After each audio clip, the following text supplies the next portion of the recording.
Gubernur DKI Jakarta nonaktif Basuki Cahayapurnama hari ini menjalani sidang perdana sebagai terdakwa dalam kasus dugaan penistaan agama. Ahok didakwa dengan pasal 156 dan 156A KUHP tentang penistaan agama. Dalam persidangan, tim kuasa hukum Ahok menilai dakwaan yang ditujukan kepada kliennya prematur karena tidak dilalui dengan mekanisme peringatan keras. Selain itu, dalam dakwaan tidak dijelaskan siapa sebenarnya yang menjadi subjek korban. Membedah dakwaan Ahok ini yang akan kita bahas bersama salah satu tim kuasa hukum Ahok, Edi Danggur, dan pakar hukum pidana Teguh Nasrullah. Selamat malam Pak Edi. Selamat malam. Selamat malam Pak Nasrullah, terima kasih sudah bergabung bersama kami hari ini. Sama-sama. Baik pemirsa, sementara itu dalam dakwaan yang dibacakan Ketua Jaksa Penuntut Umum Ali Mukartono, Ahok dikenakan pasal 156 dan 156A KUHP tentang penistaan agama. Oleh jaksa, Ahok dinilai telah mengeluarkan pernyataan yang mengundang permusuhan atau kebencian di muka umum dengan mengutip surat Al-Maidah ayat 51. Bahwa perbuatan terdakwa yang telah mendudukkan atau menempatkan surat Al-Maidah ayat 51 sebagai alat atau sarana untuk membohongi dan membodohi masyarakat dalam rangka pemilihan dan termasuk penodaan terhadap Al-Quran. Perbuatan terdakwa Insinyur Basuki Cahayapurnama alias Ahok sebagaimana diatur dan diancam pidana dalam pasal 156A huruf A Kitab Undang-Undang Hukum Pidana. Baik, kita langsung tanyakan saja ke tim kuasa Ahok terlebih dahulu. Ini bagaimana terhadap dakwaan jaksa? Ya. Dakwaan jaksa, ya kita paham dari segi bahasanya, tetapi substansi itu pasti kami tolak semuanya.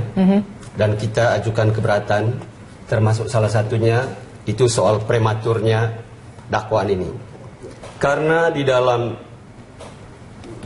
Kitab Undang-Undang Hukum Pidana itu mengatakan kalau suatu tindak pidana diatur oleh dua aturan hukum, ada yang bersifat umum maupun yang bersifat khusus, maka hukum yang bersifat khusus itu menderogat atau mengabaikan berlakunya hukum yang bersifat umum.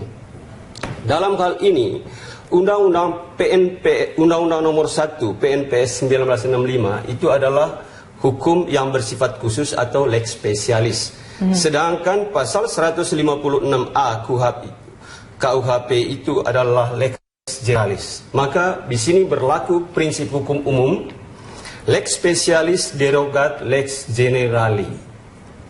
Sehingga dengan demikian syarat yang berlaku di dalam Undang-Undang Nomor 1 PNPS 1965 harus dilakukan teguran terlebih dahulu sebelum membawa seseorang ke pengadilan. Itu harus dilakukan. Yang terjadi belum dilakukan teguran sudah dibawa ke pengadilan. Itu. Jadi peringatan keras dilakukan sebelum ke pengadilan. Ya. Oke, saya ke Pak Nasrullah terlebih dahulu. Bagaimana tanggapan Anda terhadap dakwaan dari jaksa? Jadi gini, ini saya ingin menjelaskan terlebih dahulu bahwa jaksa penuntut umum tadi kalau kita lihat dia jelas menyusun surat dakwaan yang bersifat alternatif. Alternatifnya pertama dia sebutkan pasal 156A yaitu penistaan terhadap agama. KUHP kita tidak ada pasal yang mengatur penistaan terhadap agama. Jadi itu yang peninggalan Belanda ya. Nah, tahun 1965 itu ada kejadian kasus di salah satu daerah di Purwakarta, saat gedung pemerintah itu dikuasai oleh orang-orang Partai Komunis. Mereka masuk ke gedung itu, dia sitalah, dia ambillah buku-buku, dokumen-dokumen itu dimasukkan ke dalam karung. Kemudian untuk memadatkan karung itu, karungnya diinjak-injak dengan kaki, tapi di dalamnya ada Al-Quran. Ke Al-Quran juga dimasukkan. Nah saat itu ada reaksi dari umat beragama ini, tapi mau diadili dengan pasal apa? Tidak ada. Yang ada adalah pasal 156 KUHP. Itu tidak penistaan terhadap agama, tapi penistaan terhadap golongan.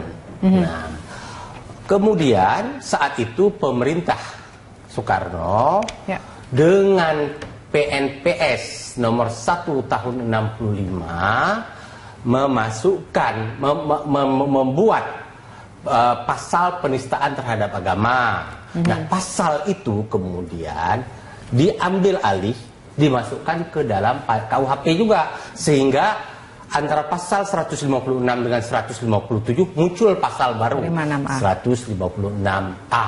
Nah, jadi sebenarnya dengan berlakunya pasal 156A, ya, PNPS itu sudah diambil alih di sini, tidak diterapkan lagi, kan? Makanya kan tidak mungkin penuntut umum kalau menggunakan pasal yang ada di PNPS, karena sudah diambil alih ke KUHP. Nah, kemudian di PNPS itu di dakwaan itu disebutkan 156 you menista agama, atau kalau you tidak menista agama misalnya tidak terbukti, tapi you menista golongan dalam arti pasal 156 itu umat beragama, para ulama yang menafsirkan sebagaimana yang dianggap bohong oleh Pak Ahok itu. Nah, kemudian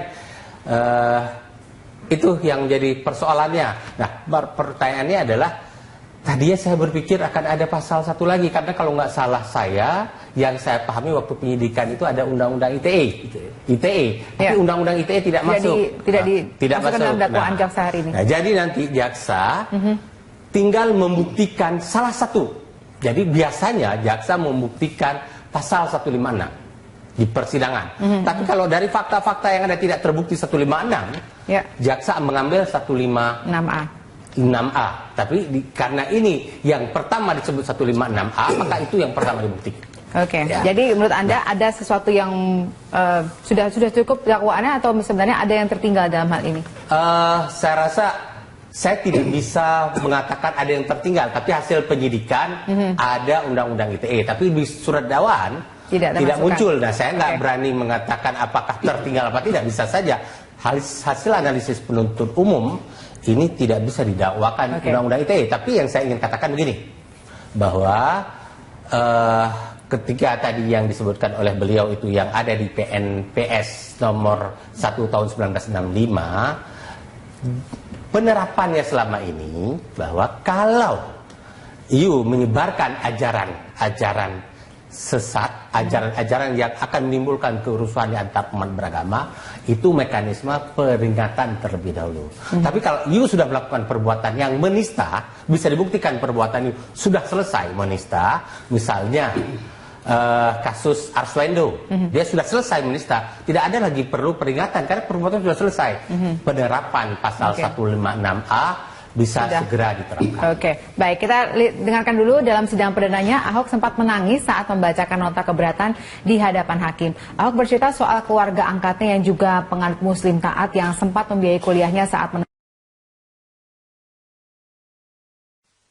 Baik, saya sudah mendengarkan tadi di segmen sebelumnya nota keberatan yang disampaikan oleh Ahok, dan saya akan tanyakan langsung ke Pak Edi, apa yang kemudian dirasakan oleh tim kuasa hukum setelah mendengarkan nota keberatan ini? Ya, saya sebelum ke pertanyaan itu, saya ingin menanggapi apa yang dikatakan oleh Pak Nasrullah tadi yang soal dakwaan alternatif. Dengan adanya dakwaan alternatif itu sebetulnya menguntungkan kami. Dalam arti begini, dengan jaksa mendakwa dengan pasal 156A KUHP, yaitu tentang penodaan agama, atau pasal 156 KUHP tentang permusuhan terhadap sekelompok orang, dalam hal ini dianggap ulama, maka kami menilai sebenarnya ada keraguan-raguan dari jaksa penuntut umum ini. Tindak pidana apa yang sebenarnya atau sesungguhnya yang dilakukan oleh terdakwa. Jadi masih ada keraguan-raguan di antara mereka. Kalau ada keraguan-raguan, maka ada sebuah prinsip umum atau prinsip universal dalam hukum itu mengatakan begini, in dubio pro reo. Artinya, dalam hal ada keraguan-raguan dari jaksa tentang tindak pidana apa sebenarnya yang dilakukan oleh terdakwa, maka orang itu atau terdakwa tidak boleh dihukum, harus dibebaskan. Sebab tidak boleh seseorang dihukum dalam keadaan jaksanya sendiri itu ragu-ragu tentang tindak pidana yang dilakukan oleh terdakwa. Baik, Pak Nasrul juga berpendapatnya sama atau ada pendapat lain? Saya ingin saya sampaikan Valerian, HP saya tinggal di sini. Begitu saya pulang, begitu Anda lihat HP saya, ini kayak punya Pak Nasrullah. Anda ambil dengan niat mengembalikan kepada saya. Di tengah jalan, Anda berpikir, ngapain aja gue kembaliin? Pak Nasrullah nggak tahu ini yang saya ambil, ini saya yang ambil, gue miliki aja nanti. Ada nggak sebuah perbuatan pidana yang Anda lakukan? Ada kan? Perbuatan pidana ya adalah waktu Anda ambil untuk dengan niat Anda mau mengembalikan, kemudian Anda rubah tidak jadi mengembalikan, jadi perbuatan mengambil HP ini tidak pidana, bukan pidana. Karena niatnya mengembalikan, tapi di tengah jalan Anda rubah niat untuk Anda miliki, disitulah timbul pidana. Itu namanya penggelapan. Lalu apa hubungannya? Nah sekarang gini, itu penggelapan. Tapi kalau jaksa hanya mendalilkan sebuah tindak pidana penggelapan tok dakwaan tunggal, maka Anda bisa bilang nanti pengadilan, tidak ada niat saya seperti itu. Sejak saya ambil, sejak saya lihat HP Pak Nas, sudah ingin saya miliki. Tidak pernah ada niat mengembalikan. Maka bukan penggelapan tindak pidana yang Anda lakukan, tapi pencurian. Nah, kalau didakwa hanya dengan penggelapan, pasal penggelapan, pencurian didakwakan nggak? Tidak kan? Anda bebas nanti. Oleh karena itu dibuat jerat alternatif. Kalau bukan ini. Perbuatan yang sama Anda ambil HP saya. Itu jeratan alternatif. Jadi dalam praktek selama ini, sering sekali hal-hal yang seperti itu muncul. Bahkan misalnya begini, saya duduk bersamping dengan dia, beliau ini berantem, pukul-pukulan, maaf, saya meninggal. Jaksa bisa saja menuduh beliau tindak pidana pembunuhan dengan sengaja. Tapi beliau bisa berdalih mengatakan saya tidak pernah niat bunuh Pak Nasrullah, hanya berantem aja. Kemudian saya marah, saya emosi, saya pukul sampai Pak Nasrullah meninggal. Jadi ada penganiayaan yang menyebabkan meninggal orang lain. Jadi primernya saya didakwa dengan pembunuhan, subsidiarnya adalah penganiayaan yang menyebabkan meninggal orang lain. Tapi itu tidak berarti ada keraguan. Hanya saja adalah mekanisme pembuatan surat dakwaan itu membutuhkan dia blok dari semua sisi itu. Jadi nggak perlu. Kalau dari kuasa hukum sendiri memandangnya seperti apa? Ya, kalau kami sih, kalau umpamanya alternatif itu, apa sebenarnya filosofi dibalik jaksa mendakwa secara alternatif? Filosofisnya itu karena ada keraguan-raguan dari dia. Karena ada pakai kata atau.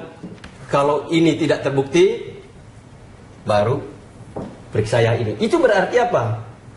Dia tidak yakin bahwa sebenarnya terdakwa melakukan tindak pidana seperti ini. Nah itu yang di pihak kami memahami secara filosofis seperti itu.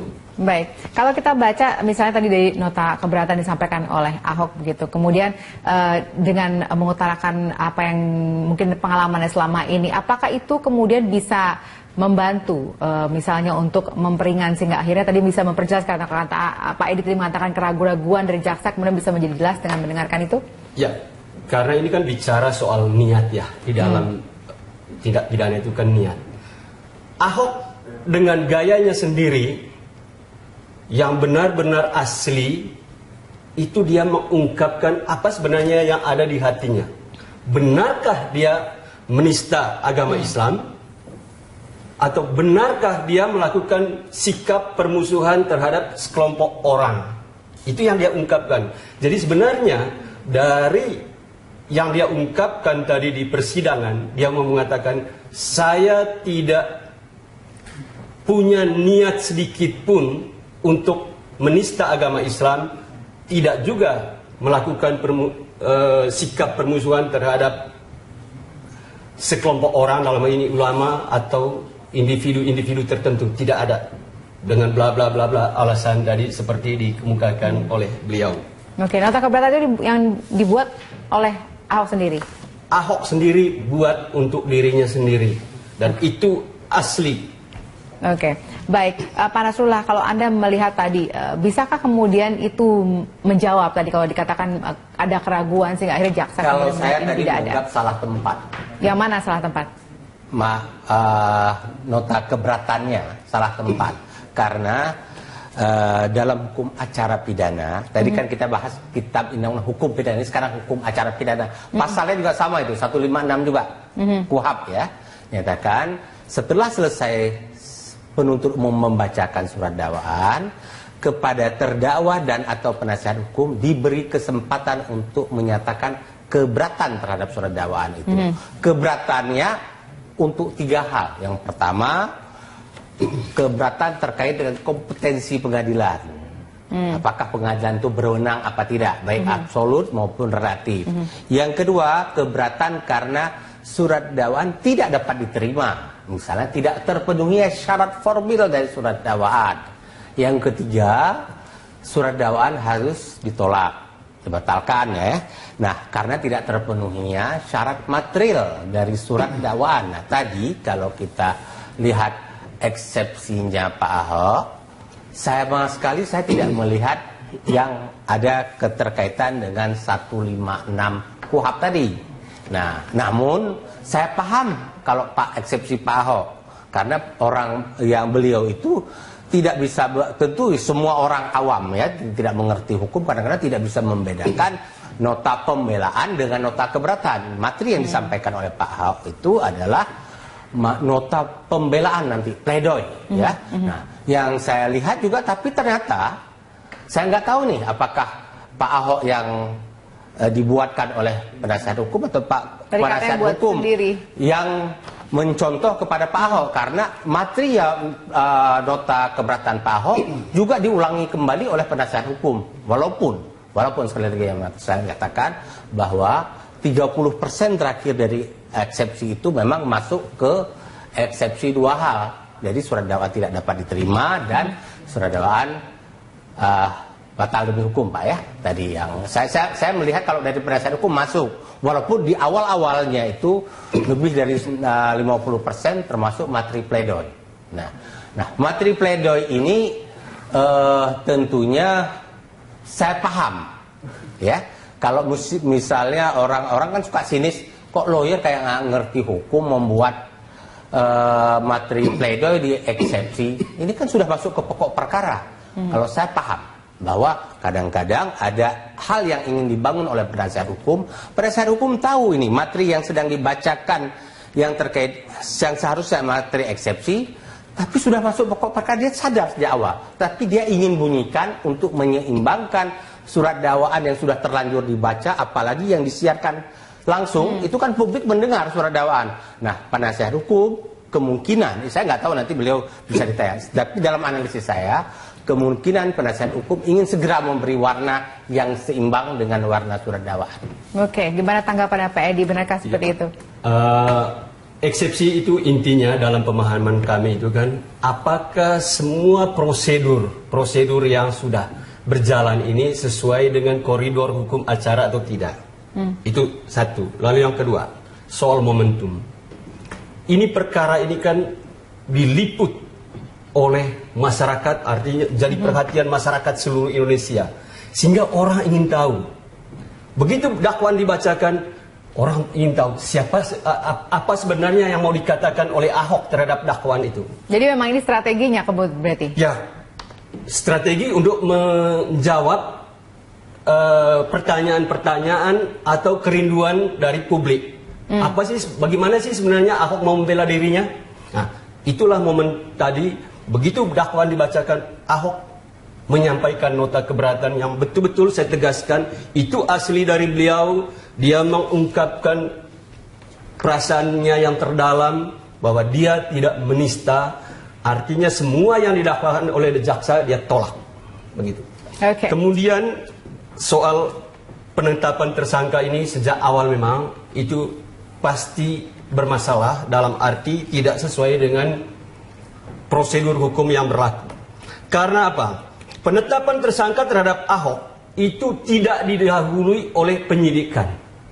Padahal yang namanya penyidikan itu kan, itu tujuannya 2, yaitu mencari bukti dan menemukan tersangkanya. Tapi kan sudah dilakukan proses itu Justru oleh polisi. karena itu yang kita protes, artinya itu menjadi materi keberatan kita. Mengapa penyidikan belum diadakan, tapi kok sudah Ahok sudah dinyatakan sebagai tersangka? Padahal tanggal 16 itu Polri baru menerbitkan surat tugas untuk penyidik. Pada tanggal 16 November itu juga mereka mengeluarkan atau menerbitkan surat perintah penyidikan. Pada tanggal 16 itu juga mereka menerbitkan surat pemberitahuan dimulainya penyidikan kepada kejaksaan. Tetapi sebelum itu semua dilakukan, sudah ditetapkan lebih dahulu bahwa Ahok sebagai tersangka. Dan ini yang kita katakan bahwa penyidikan dilakukan tidak sesuai dengan prosedur, atau penetapan tersangka tidak dilakukan sesuai dengan prosedur yang berlaku. Oke, baik, kita jawab nanti Pak Nasrullah. Kita break dulu, pemirsa tetaplah bersama kami.